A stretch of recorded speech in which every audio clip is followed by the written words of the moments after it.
Welcome to Khao Sok National Park, a natural paradise in Surat, Thani province, southern Thailand, where ancient rainforests, towering limestone karsts, and an incredible array of wildlife await exploration.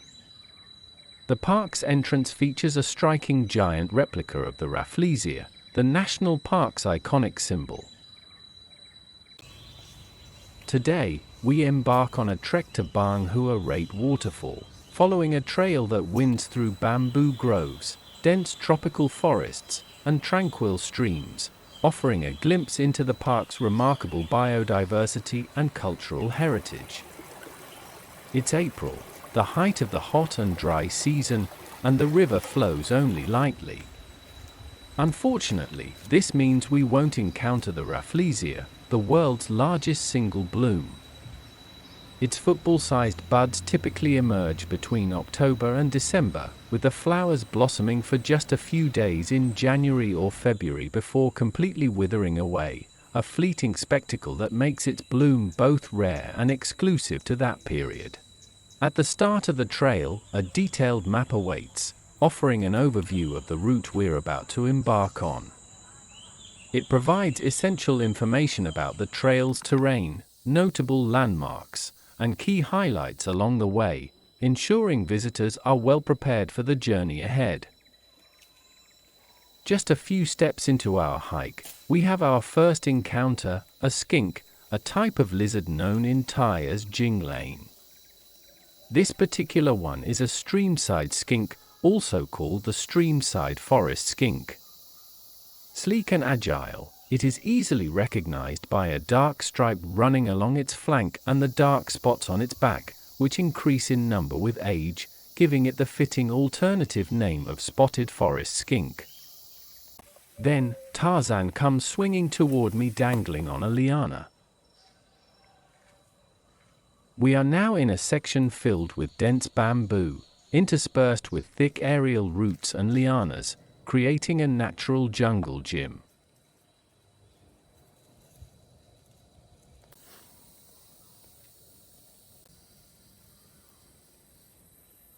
The purple false eranthemum is a shrub with purple blooms that grow in terminal panicles. The bamboo grows slanted over the path, its tall stalks creating a natural canopy that offers welcome shade as we make our way through the trail. These are the spiky stalks of the salaka palm. It produces edible fruits known in Thai as sala, which have a sweet and tangy flavor and a dark reddish-brown scaly skin. We've arrived at a spot where the forest clearly shows signs of elephant activity. Bamboo and shrubs lie crushed and flattened where they trampled through the underbrush. A sign warns to beware of wild elephants. Over the last 6 years, at least 136 people have been killed by wild elephants in Thailand, emphasizing the importance of caution as we continue. A long-tailed macaque sits on our path, seemingly uninterested in us. However, we soon spot a much rarer animal high up in the trees. A black giant squirrel appears in the canopy. This impressive rodent, native to South, East, and Southeast Asia, can grow up to 1 meter long. Its sleek black fur covers most of its body, with distinctive pale yellowish-orange markings on its throat, cheeks, and sometimes belly. The black giant squirrel also boasts a large, bushy tail, at least as long as its body. Found primarily in the forest canopy, it feeds on fruits, seeds, and some leaves. This is the first time I've ever seen one in the wild, and it truly made my day.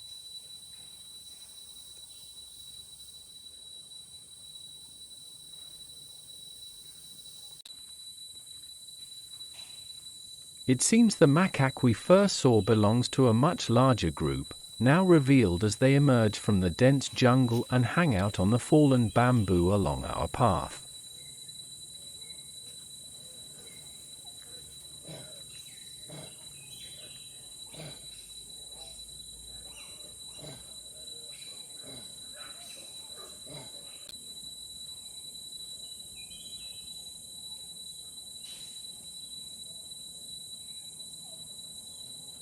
As we walk further along the trail, we are accompanied by the high-pitched sound of a cicada, which can reach volumes of over 100 decibels, making them among the loudest of all insects.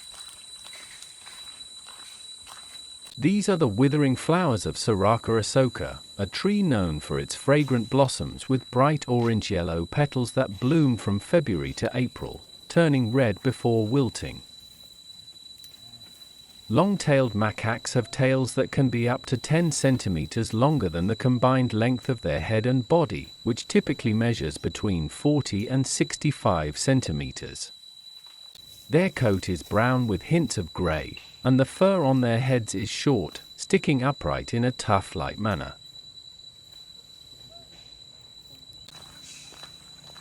These highly social animals live in large groups and are found throughout Thailand.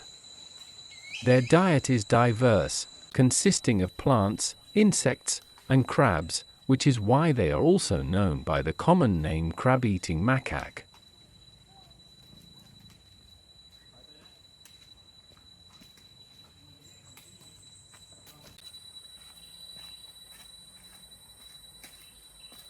This appears to be a female blue count, Synitia flora andersoni, a subspecies native to southern Thailand.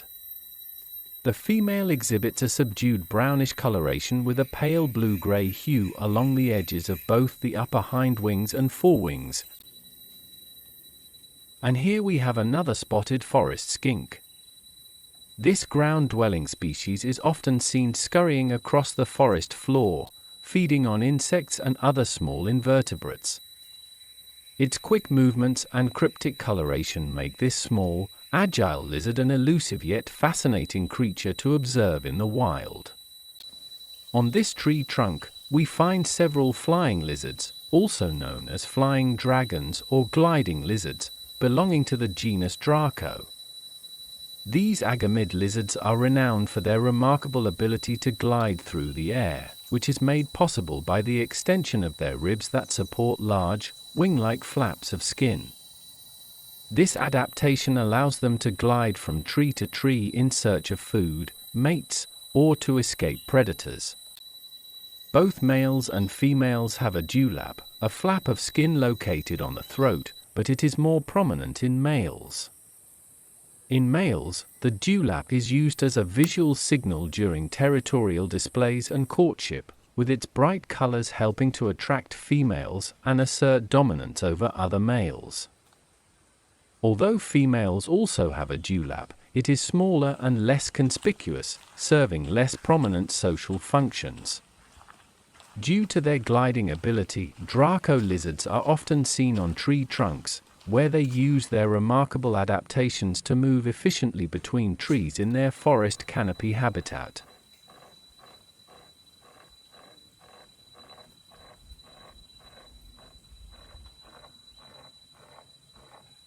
The grinding sound emanating from this bamboo grove is caused by bamboo borers, the larvae of beetles belonging to the genus Dinodarus. These insects burrow into the bamboo culms to feed on the fibrous tissues of the plant. The northern forest crested lizard showcases a dark and subdued palette, with shades of dark olive green, brown, deep rusty orange, and black, blending seamlessly into the shadowy tones of its forested environment. In contrast, its cousin, the southern forest crested lizard, features a softer, more vibrant coloration of greenish-gray hues highlighted by dark bars. In the ivy-covered forest, vines sustain their lives by intertwining with other structures, such as trees or rocky outcrops, as they cannot support themselves independently. These vines, known in Thai as Thang Wang Loi Fa, meaning highways flowing in the sky, cling to large trees or outcrops for stability, allowing their stems to grow upward and spread across the canopy. Vines can be categorized into two main groups, soft vines and hard vines, also known as lianas. Some vines can grow up to 15 centimeters per day, transporting minerals and water through their root nodes. A warning sign of wild elephants lies in tatters, trampled by the elephants that passed through here very recently. Scattered around it are shredded fronds of fishtail palms, fresh elephant dung, and other palm leaves, the carnage left by the elephants. Dom explains. ในป่านี้มีช้างป่านะดูสิเขามากินดูด้วยว่าช้างมาต้องระวังยังสดอยู่แสดงว่าเขาเพิ่งมา Well camouflaged with its surroundings and nearly escaping our detection, Dom spots a garden fence lizard sitting motionless at the base of a trunk in a shadowy spot within the undergrowth. Also known as Oriental garden lizard, this small tropical lizard is capable of changing color to blend into its surroundings for camouflage or when threatened.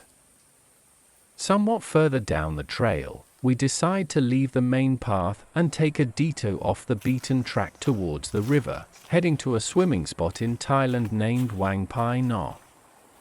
The name is difficult to translate directly, but Wang refers to a deep body of water, while Pai Na is the entrance component of a bamboo fish trap.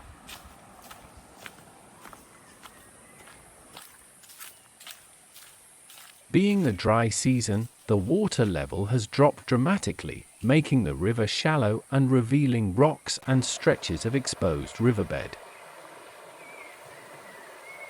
As we sit by the riverside, we witness small bubbles rising from the riverbed, bursting to the surface and creating gentle ripples. We watch in quiet fascination, wondering if this is the release of gases from underwater sediments, which can occur due to the decomposition of organic material in the riverbed, or perhaps a hidden spring pushing water and air from deep within the earth.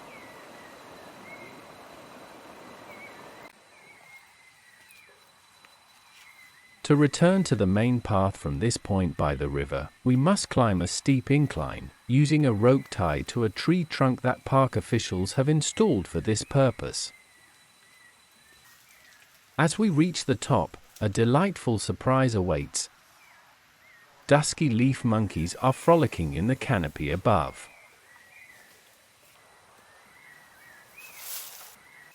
Dusky leaf monkeys, also known as spectacled langurs, are medium-sized primates native to the forests of Southeast Asia, particularly Malaysia and southern Thailand.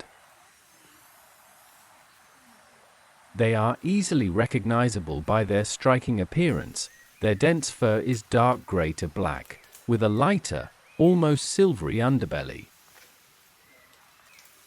One of their most distinctive features is the white or pale markings around their eyes, which resemble spectacles, giving them their other common name.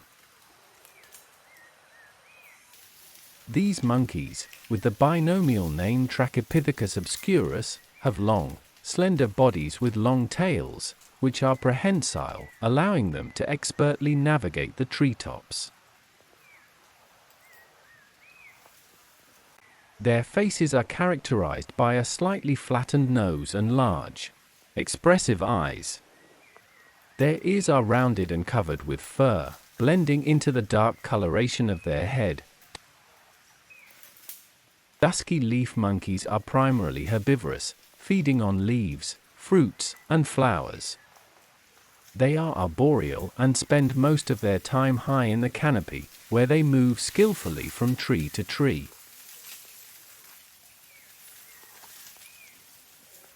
Social animals, they live in small groups, and their vocalizations are an important part of their communication, with calls that range from high-pitched whistling to softer chattering sounds.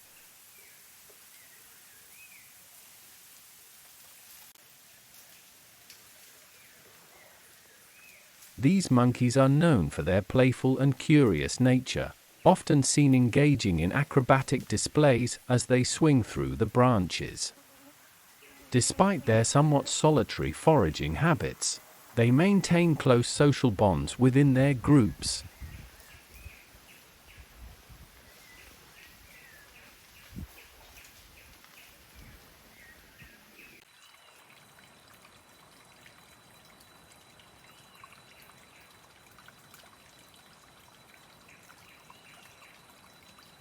These are two polypore fungi, commonly found in forested areas on decaying wood. As wood decay or xylophagus fungi, they break down moist wood and cause it to rot.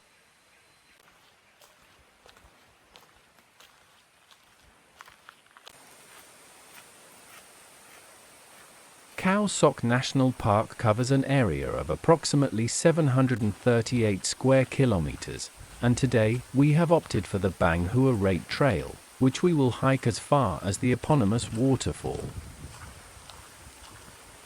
But first, we halt at a sign pointing to a remarkable tree with an even more remarkable Thai name, Chang Rong Hai, meaning crying elephant, with the botanical designation Borisodendron macedonis and the English common name elephant palm. It is one of two species of palms in the genus Borisodendron, found in southern Myanmar, Thailand, and the Malay Peninsula. The crying elephant is a solitary palm tree, growing up to 20 meters tall and has finger-shaped compound leaves. The path offers a relatively moderate trek through lowland rainforest, with chance encounters with an array of wildlife.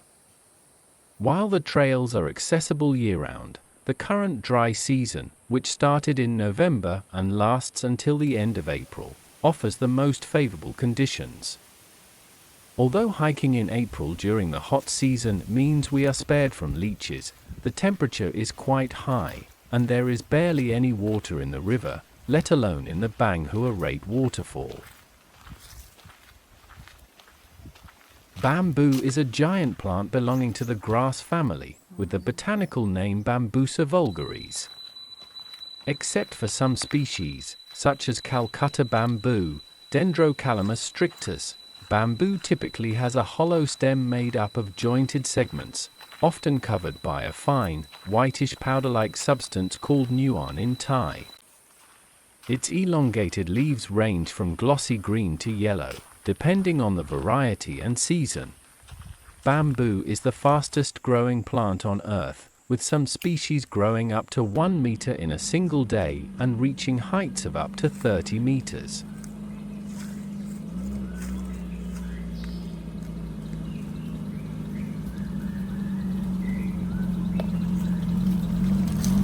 Nak Boon Lay Nak Ka Hang Pong Prai, or Saint and Killer of the Forest, is the nickname of the banyan tree, a strangler fig. The term strangler fig refers to a group of tree species known for their unique growth pattern, where the seeds of the fig, deposited by defecating wild animals, germinate in the canopy of another tree. The fig's roots grow downwards and around the host tree, eventually enveloping it. Over time, the roots strengthen and thicken, cutting off the host tree's access to sunlight, and ultimately, the host tree dies. This process can take years or even decades, resulting in the fig tree taking over the host tree's space. The banyan tree, in particular, is a type of strangler fig. It is both revered and feared for its dual nature, providing shelter and a home for numerous species of animals and insects, while also being a killer to its host. In Thai culture, this process gives the banyan tree its nickname, symbolizing both its life-giving and life-taking qualities. The banyan is a remarkable example of nature's intricate balance, where survival and destruction are intertwined. We once again left the main path and follow a small track leading towards the river.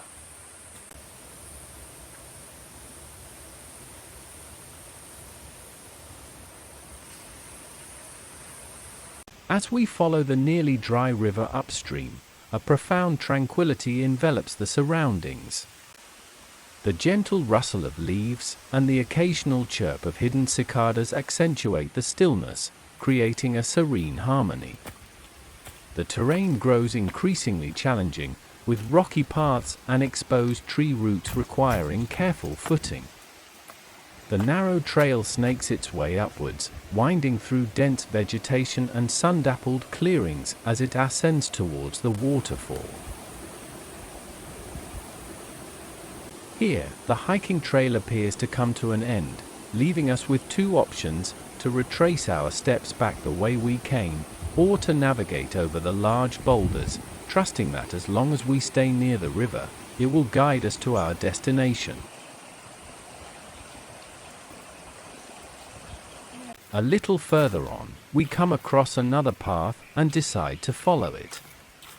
This makeshift trail intermittently appears and disappears, forcing us to occasionally climb over rocks or bend beneath low-hanging tree branches. It presents a greater challenge than the wider trail we had abandoned, yet its untrodden nature makes it all the more rewarding and enjoyable.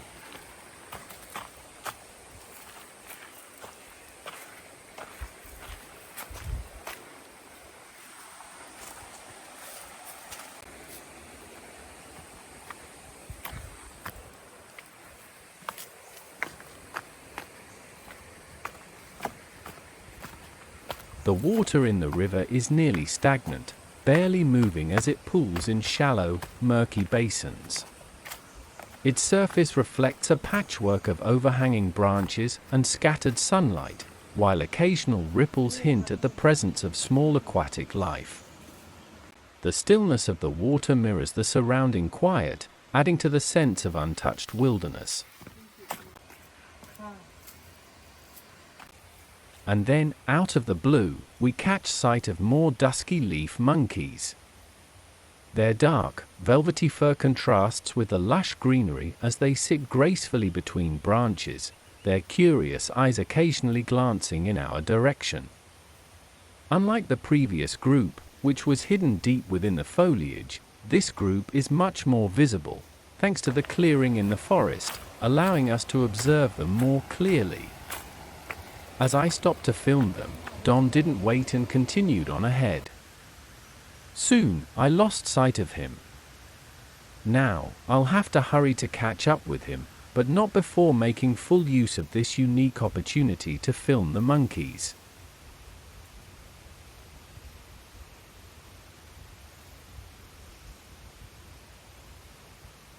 There appear to be around 5 individuals in this group of leaf-eating monkeys, each foraging alone while staying close to one another.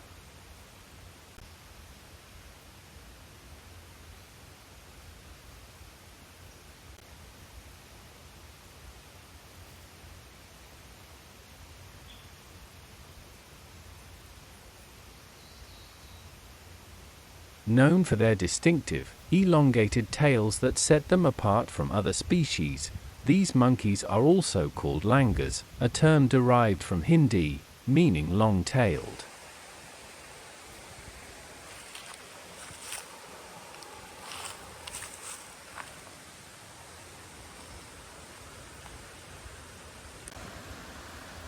Now that I have to hurry to catch up with Dom, I'm confronted with a challenging path that requires me to climb over rocks and boulders, no easy feat, especially while wearing flip-flops.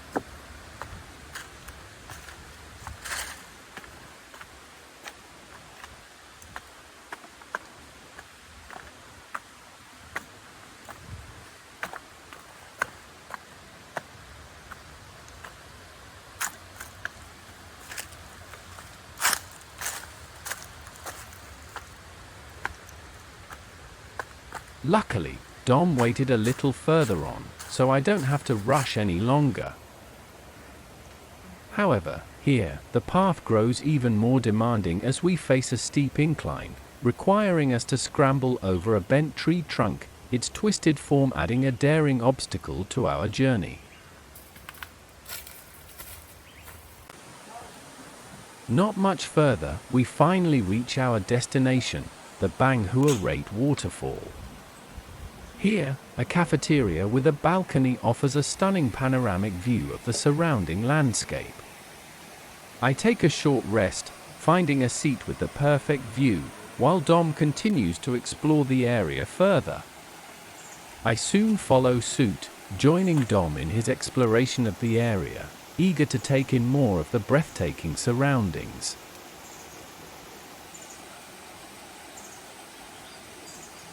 The river is known as the Sok River, also referred to as Khao Sok. Although the word Sok in Sok River and the place name Khao Sok may sound identical in English, their spellings in Thai differ.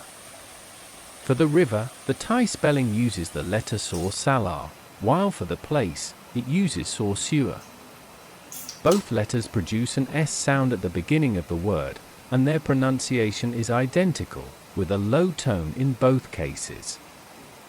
However, this small difference in spelling changes their meanings, showcasing the intricate nuances of the Thai language.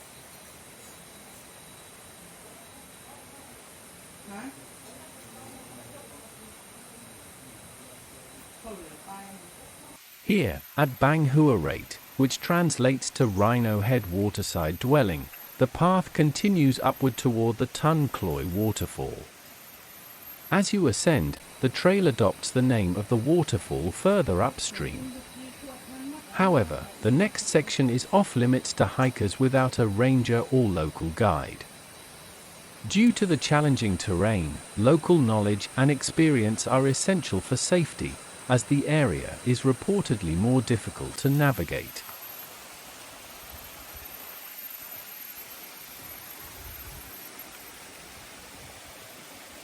Despite the lack of water, the cascade is still a pleasant surprise, its remaining flow creating a serene display. I spot 3 darkly mottled torrent frogs clinging to the rock face, their grey-black skin blending perfectly with the stone.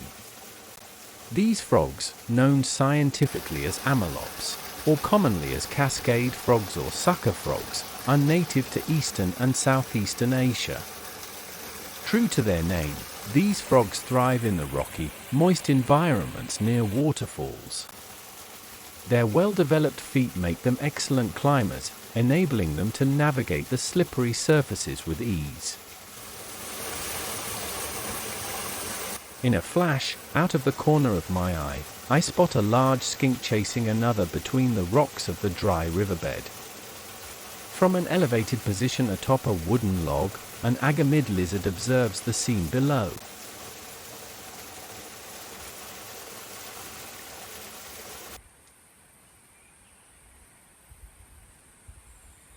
I spot a small grey and blue bird on the forest floor, but the view is blocked by vegetation, preventing my camera from focusing. As I try to approach, it flees deeper into the undergrowth, like an ant retreating into its burrow.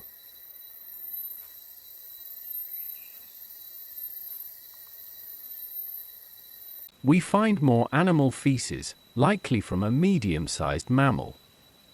It's too small for elephant dung and too large for monkey droppings. Unable to identify it, we dub it mystery poop.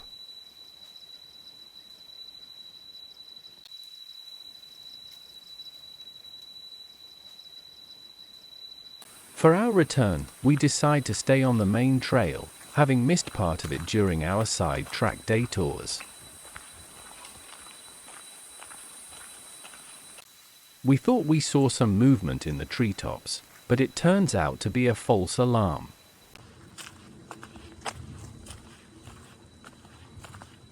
Then, we spot another skink sitting on a piece of wood. And surprisingly, a spectacled langur hiding behind a tree at ground level, which is unusual since these langurs typically dwell high in the trees. It turns out it's not alone, and we soon discover the rest of the group. We feel extremely fortunate, as this is our third encounter with these amazing primates today. Dusky leaf monkeys spend much of their time foraging for leaves, which form the majority of their diet. After foraging, they rest during the hottest parts of the day, often basking in the sunlight or grooming one another to reinforce social bonds. Grooming is an essential activity, not only for parasite removal, but also for reducing tension within the group. Social groups usually consist of 10 to 15 individuals, including a dominant male, multiple females, and their offspring. Our luck improves even further as we now spot a female with her young. Interestingly, Infants are born with an orange coat, which gradually changes to the adult gray-black color by the age of 9 months. Dusky leaf monkeys mate throughout the year, but births often coincide with periods of food abundance. Females give birth to a single infant after a gestation period of around 6 to 7 months. The bright orange coat of newborns makes them stand out in the group, which helps the adults provide care and protection. This distinctive coloration gradually fades, and by about 9 months, the infant adopts the gray-black coat of the adults. Mother-infant bonds are strong, but other females in the group, known as allomothers, often assist in carrying and grooming the young. This shared caregiving helps ensure the survival of the offspring while strengthening social ties within the group.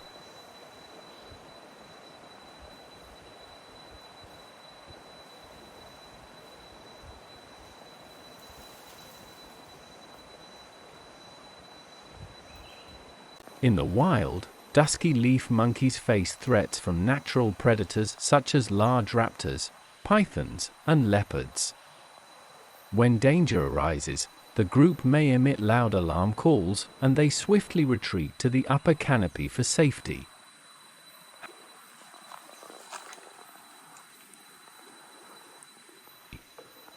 Habitat loss due to deforestation and human encroachment poses a significant challenge to their survival, fragmenting their habitats and forcing them to adapt to smaller, less suitable forest patches.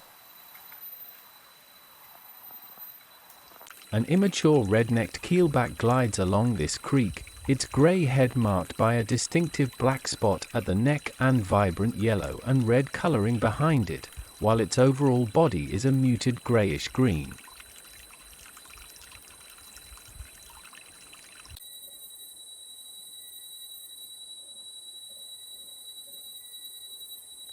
Standing on the dead leaves of a fishtail palm, we spot another northern forest crested lizard. Slowly, it begins to move forward, occasionally nodding its head up and down, as a form of communication. This behavior is typically used for territorial displays, where males signal their dominance and defend their space from rivals. During mating season, head bobbing may also serve as part of courtship rituals to attract females.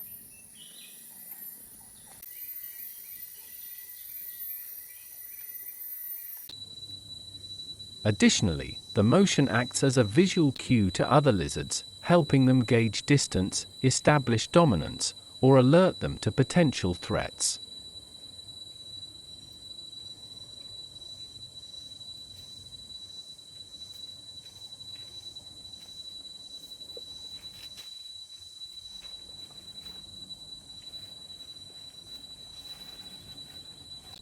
Nearby on a stalk sits a Gray's forest lizard, a slender, arboreal species with grayish coloration, subtle patterns, and a spiny crest along its back.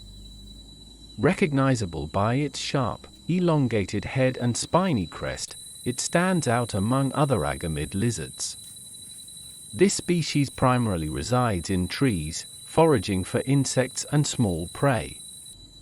Unlike some other agamids, the Gray's forest lizard does not exhibit dramatic color changes, though its coloration can vary based on its environment. Generally non-aggressive, it relies on camouflage and quick movements to evade predators.